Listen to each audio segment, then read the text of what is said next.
आदाब, मैं हूं सफदर रिजवी। आप देख रहे हैं लाइव एक्सप्रेस चैनल।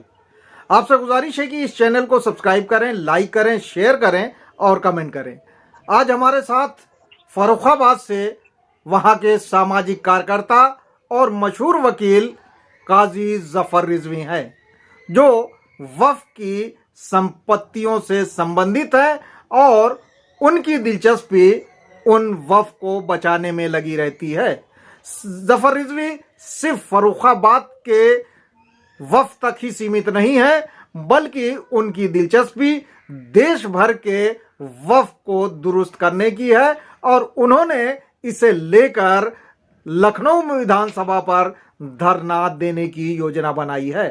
हम जानना चाहेंगे जफर रिजवी से कि अभी हाल ही में जब मुख्यमंत्री ने फर्रुखाबाद का दौरा किया था तो उन्होंने मुख्यमंत्री को पत्र देकर क्या क्या मांगे की हैं। जी बताएं जफर साहब। जी बिस्मिल्लाहिर्रहमानिर्रहीम। मैंने कल हमारे यहाँ चीफ मिनिस्टर उत्तर प्रदेश आए थे, माननीय योगी आदित्यनाथ साहब, तो मैंने उनको एक अर्दाश दी है, ज्ञापन दिया है, जिसमें मैंने मांग की है कि बोर्ड शिया वक्फ बोर्ड बिल्कुल नाकारा है, कुछ काम नहीं कर रहा है और फर्रुखाबाद की जायदादें औकाफ की जो है वो मुसलसल बिक रही हैं उनकी लापरवाही से, और ऐसा ही होता रहा तो एक भी वक्फ यहाँ का नहीं बचेगा, बल्कि इन्होंने सारे वक्फ फर्रुखाबाद के 34 वक्फ हैं उनमें एक भी बचाने की कोशिश नहीं की, बल्कि मुतवल्लियों को धमका के और कुछ को अपने चंगुल में फांस करके उनसे बिकवाई है। यही वो मुझसे भी चाहते थे। पूर्व एमएलसी ने हमारे वक्फ नंबर 175 लोहाई रोड हकीम सैयद अकबर हुसैन जो इमामबाड़ा है 1926 में स्थापित हुआ और उसको इन्होंने बर्बाद कर दिया। 2 करोड़ रुपया पूर्व एमएलसी मनोज अग्रवाल से इन्होंने ले लिया। हमने यहाँ धरना प्रदर्शन किया था 15 सितंबर 2023 से 17 सितंबर तक और एक ज्ञापन तहसीलदार के मार्फत मुख्यमंत्री को भेजा था। उसके बाद कुछ आज तक न हुआ तो मैंने धरना प्रदर्शन के लिए चुना था वहां जाने का लखनऊ, लेकिन मेरी तबीयत खराब हो गई बीच में तो मैं लौट आया। अब दोबारा मैंने कल मुख्यमंत्री को यहाँ फर्रुखाबाद आगमन पर सुशील शाह और सुरभि कायमगंज की विधायक और हमारे माननीय जिला अध्यक्ष जो है रुपेश गुप्ता उनके साथ मिल करके मुख्यमंत्री को ज्ञापन दिया और उसमें मांग की है कि इन शिया वक्फ बोर्ड को भंग किया जाए। यह गलत तरीके से वक्फों को बिकवा रहे हैं। वक्फ के संरक्षक नहीं है, भक्षक है, वक्फों के सौदागर हैं। इनके ससुर जो है खबरों के सौदागर हैं और सजा याफ्ता है और ये सब अपराधी गैंग है पूरा। और यही मिल करके बावर्ची शमीर शमसी और रिजवान मुस्तफा ये सब लोग अपराधी को गैंग इन्होंने इकट्ठा कर लिया है और ये वक्फों को बिकवा रहे हैं। फर्रुखाबाद के बर्बाद करने के बाद रामपुर के वक्फ इन्होंने तबाह कर दिए और नूरबानो जो कि शिया वक्फ बोर्ड की मेंबर है, अनअपोज और पूर्व सांसद है, उन्होंने अपने पोते यानी काजिम अली खां के बेटे को 7 वक्फों का मुतवल्ली बनवा दिया, हैदर अली और हमजा को, जिसने अब पुराने अब्बास मार्केट के किराएदारों को धमकाना शुरू किया। 5-5 लाख रुपए मांग रहा है। वो लोग उधम मचा रहे हैं, नारे लगा रहे हैं और पनाह मांग रहे हैं। वह बोर्ड कुछ कर नहीं रहा है, वो पगड़ी के तौर पर मांग रहे हैं, वह बोर्ड को देना होगा। इस तरह का मेरठ में भी वक्फ बेचा जा रहा है। फर्रुखाबाद के वक्फों की तबाही का तो मैं आईनी शहादतदार हूँ। बाकी मैंने चैनल से देखा है, मैं बराबर जाता रहता हूँ, जो भी पूरे से ये रुपया उठा के ले आए। जफर साहब आप तो एक एडवोकेट हैं, आपकी नजर कानून पे है। मेरठ में जिस तरह से वक्फ को बेचा जा रहा है और एक वकील से गलत राय ली गई है, बल्कि ये कहा जाए कि माननीय हाईकोर्ट के फैसले को गलत बता दिया गया है और कहा गया है कि हाईकोर्ट के फैसले में कहा गया है कि वो वक्फ बेच सकते हैं। आपने तो ऑर्डर देखा है, आपको क्या लगता है किस तरह का अपराध कर रहे हैं लोग? मुफरेट में कहीं ये नहीं है। अमन कंस्ट्रक्शन के खिलाफ धारा 52 की कार्रवाई उस वक्त के बोर्ड ने, वैधानिक बोर्ड ने की थी। उस ऑर्डर के खिलाफ वो बोर्ड जो के ऑर्डर के 52 की कार्रवाई के खिलाफ अमन कंस्ट्रक्शन जो इफेक्टिव सी पार्टी वो गई और 6 लोग उसमें और पार्टी थे, वहां का मुतवल्ली भी था, शिया वक्फ बोर्ड भी था। उसमें ऑर्डर वो क्वाश कर दिया गया 52 का, तो इनको 54 की कार्रवाई करना चाहिए थी, ना इन्होंने 54 की और ऑर्डर में ये लिखा है कि चाहे बोर्ड तो दोबारा कार्रवाई कर सकता है वैधानिक, तो बोर्ड ने कोई कार्रवाई नहीं की, बल्कि उसका इंटरप्रिटेशन गलत करके वहां मुतवल्ली ऐसे गुजिया वगैरह किसी को बनाया है, वो बेच रहा है और वो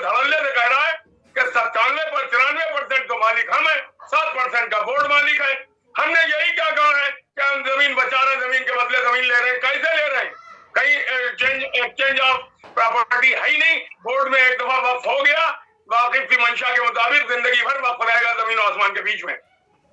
और यह कतई इंटरप्रिटेशन गलत किया है, वो वकील इन्होंने फांस रखा है, उसी से एडवाइस लेते हैं, वकीलों के पैनल से क्यों नहीं लेते हैं?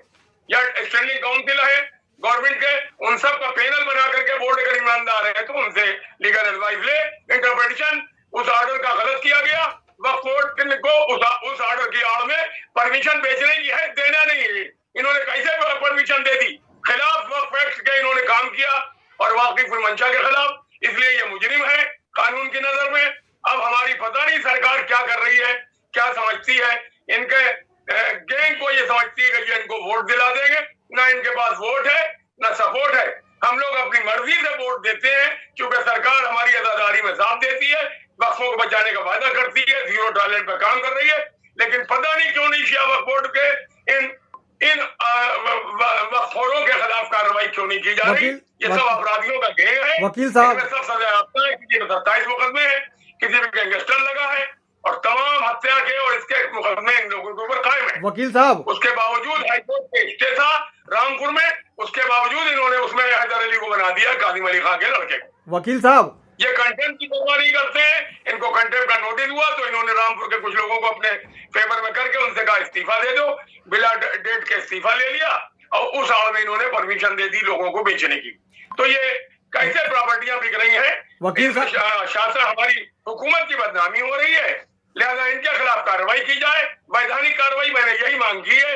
आपने जो धरना लखनऊ में देने का प्लान किया है वो कहाँ तक है और उस पे क्या क्या काम किया है? आपका क्या ज्ञापन होगा मुख्यमंत्री से? मैं उसमें ये ज्ञापन में रखूंगा हमारे यहाँ के वक्फ पे जो बिक गए हैं, बेच रहे हैं, ये मुतवल्लियों को उनको हटाएं, नाकारों को, और वक्फ बोर्ड में जो अपराधी लोग हैं उनके खिलाफ कार्रवाई की जाए। इन्होंने वक्फ बोर्ड के दफा 47 से बहुत सा रिकॉर्ड डिलीट कर दिया है, जैसे हाजी नाजी का, असद अली शाह का, और हमारे यहाँ के खुद बहुत से वक्फ डिलीट किए मेरे फरुखाबाद के। नवाब बिल्किस जमानिया बेगम का 1856 का वक्फ है, वो इन्होंने डिलीट कर दिया है। अब ये बताइए ये सब होता रहा, कैसे देखा जाए? शमसुद्दीन अल्तमश के जमाने का एक कब्रिस्तान है कदीम शमशाबाद में, उसको इन्होंने डिलीट कर दिया, उसका कुछ नहीं। पहले तो इन्होंने एक नोटिस जारी किया कि जांच की जाए, जब यहाँ अल्पसंख्यक कल्याण ने भाई जांच करके भेजा इनके लिए कार्रवाई 54 की, तो इन्होंने कार्रवाई न करके बरकत 53 लाख में एक खातून है उनसे बिकवा दिया, और बिकवा दिया जो हमने शिकायत की तो कहने लगे वो आप तो बिला वजह लोगों को हैरान करे हुए आए। वकील साहब अभी ये सुनने में आ रहा है कि अली जैदी दुबई में होटल बना रहे हैं और बावर्ची को ले जाके वहाँ अच्छी अच्छी डिशें बनवाएंगे, तो आप जो इल्ज़ाम लगा रहे हैं और जो मांग कर रहे हैं, तो ये तो खुद यहाँ से छोड़ के सब कुछ छोड़ के दुबई शिफ्ट होने वाले हैं, होटल चलाने वाले, फिर आप इनको कैसे अपराध की सजा दिलवाएंगे? कि ये नवंबर 2021 में जब से बने हैं तब से इन्होंने इकट्ठा दुबई के कम से कम 20 चक्कर लगा लिए। अब ये चाहते ये है कि यहाँ के मुख्यमंत्री को ले जाकर अपने होटल का उद्घाटन करा दें या उनको सैर करा दें और वहाँ गोल्डन होटल इनको दिखा दें, तो वो समझेंगे ये रईस है और हवाला कांड के मुल्जिम नहीं है। जबकि इनकी सीबीआई से जांच कराई जाए, पहले इन्हें बोर्ड से निकाला जाए, और इनका आपराधिक इतिहास है। पहले तो इन्होंने बोर्ड के चेयरमैन होते ही वो खरीदा है गुलाब ताकीर 2 करोड़ का।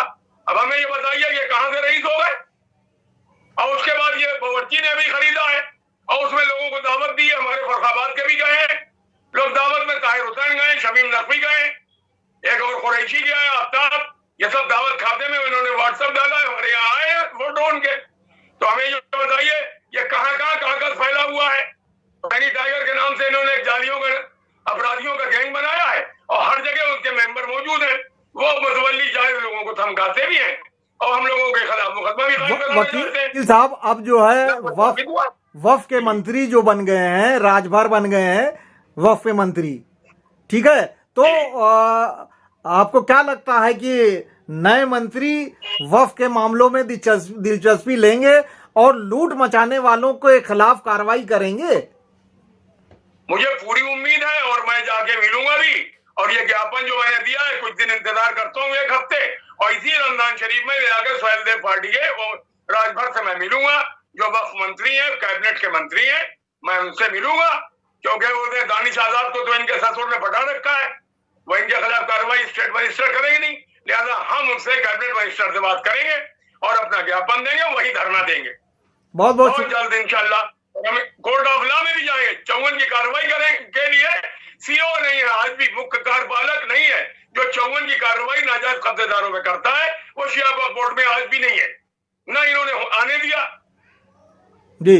तो ये तो साफ नहीं है, सोची समझी साजिश के तहत ये सब कर रहे हैं ना, और इस तरह से तो इसी में ये शोर होगा बनाते हैं, अपने 4 साथियों के साथ अपना कहीं व्हाट्सएप डाल देते हैं, कहीं कोई पेज लिख देते हैं, कहीं कोई ऐसी रंगीन फोटो छाप देते हैं, कहीं योगी के साथ, कहीं मोदी के साथ। लेकिन अब ये सबको मालूम है, अब इनकी कलई खुल गई है कि दुबई रोज रोज क्यों जाते हैं, और दुबई में इनके पास से खाने खजाना आ गया, इनकी कौन सी वहां रिश्तेदारी है, इनकी ससुराल भी यहाँ है, इनका मायका भी यहाँ है। Please subscribe, like, share and comment this channel.